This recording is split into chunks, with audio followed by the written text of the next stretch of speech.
Hey, salut la gang, c'est Big Nose. Merci d'être avec moi aujourd'hui. Désolé de ne pas avoir été avec vous pour faire l'analyse du match des Islanders face aux Blues de Saint-Louis. Comme vous savez, on est dans la période des fêtes et j'ai un horaire très achalandé présentement. Alors, avec les fêtes, les parties, le travail, tout ça mélangé ensemble fait en sorte que j'ai un petit peu de limitation dans mon temps, malheureusement. Mais aujourd'hui, je vous fais l'analyse du match des Islanders face aux Devils du New Jersey. Ça a été un match extrêmement intense pour les deux formations. Victoire de 6-4 pour les Islanders. Ça a été une très belle performance pour l'équipe.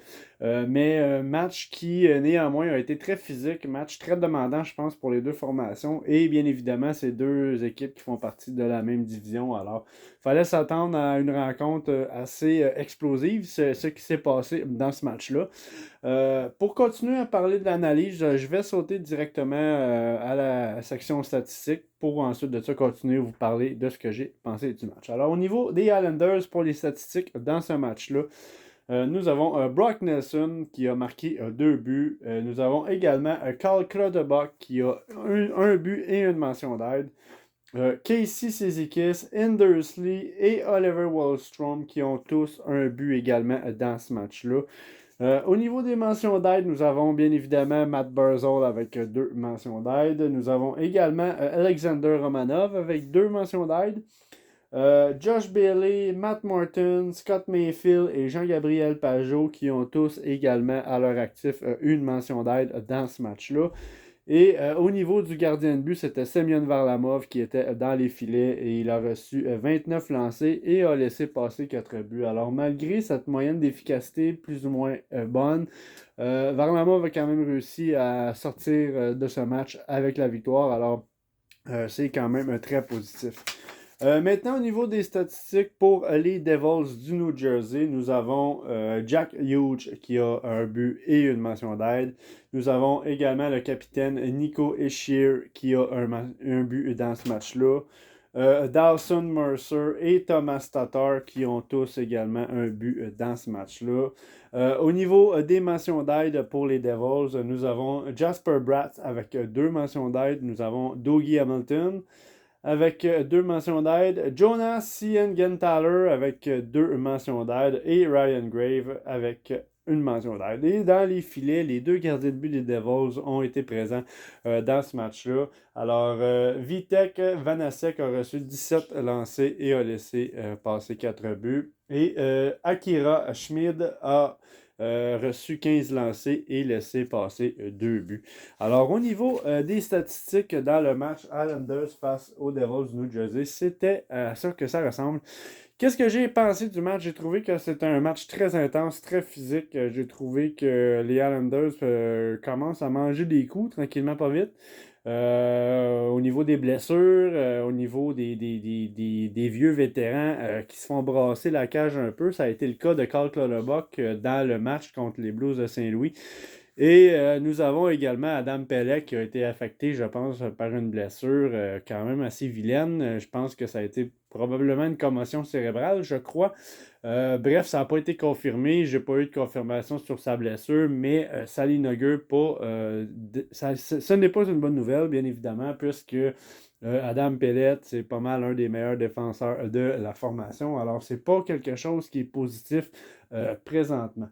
Qu'est-ce que j'ai à en dire? Je trouve qu'au niveau des mises en échec, ça a été très intense. J'aimerais ça lever mon chapeau à Alexander Romanov qui a fait une très belle mise en échec vis-à-vis Miles Wood, le joueur des Devils du New Jersey.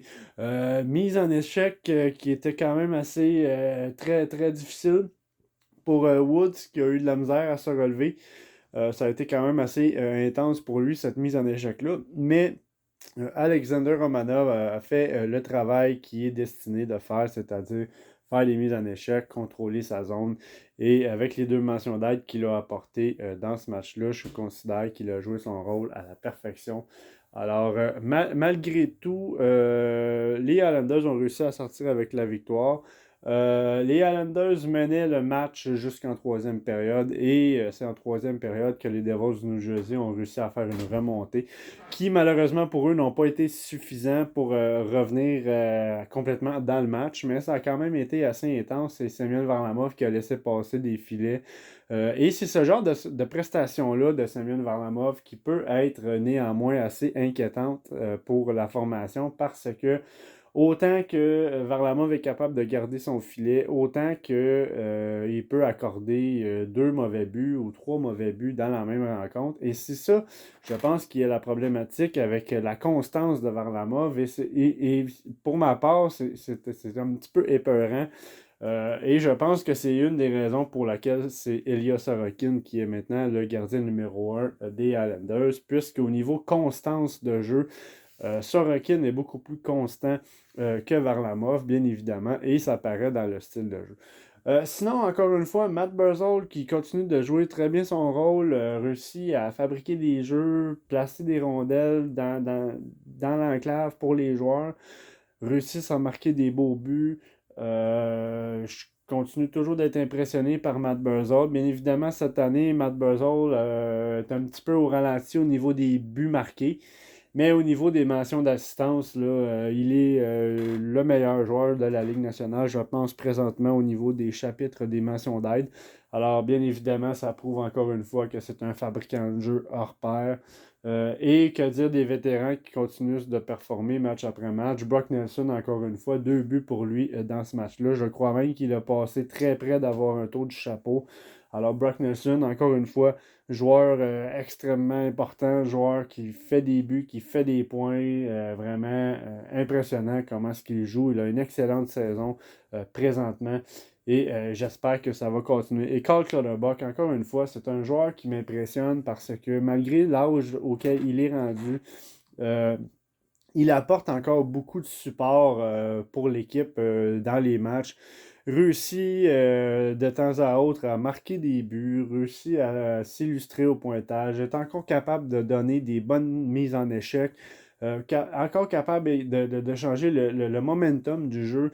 Et dans ce match-là, il jouait avec une grille puisque son visage était très abîmé, je pense, dans le dernier match qu'il a joué.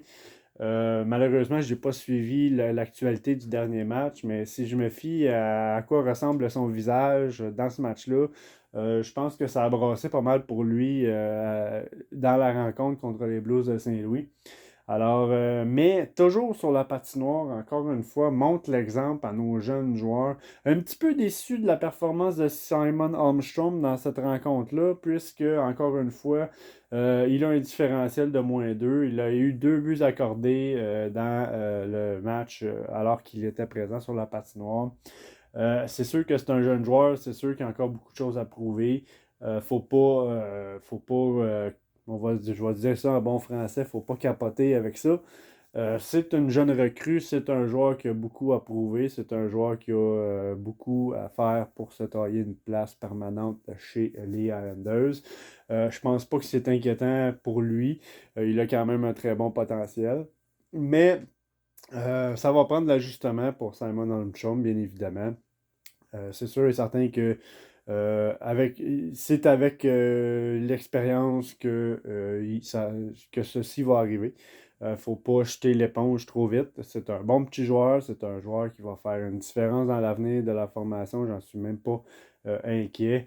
Et j'ai hâte de voir la suite des choses pour lui. Et bien évidemment, j'espère quand même que Adam Pellet va revenir le plus rapidement possible au jeu pour prêter main forte à ses coéquipiers parce que c'est un défenseur qui est vraiment c'est le défenseur le plus important de la formation. Alors, j'espère que son absence ne durera pas trop longtemps, malheureusement pour lui. Mais heureusement pour nous, on continue quand même à réussir à avoir des victoires.